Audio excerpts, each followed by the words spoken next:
Welcome back, guys. Today I'm going to show you how to find and install app called 5-second rule. So first thing first, open App Store, click on the blue icon right here on your home screen. Then make sure that you log in on your Apple ID account. Then click on the search button right here.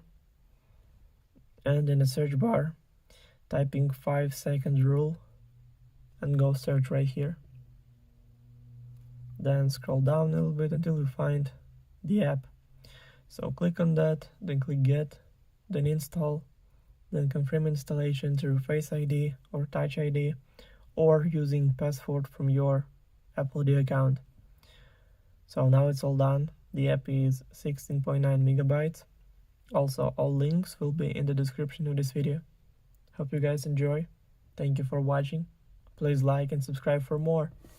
Bye.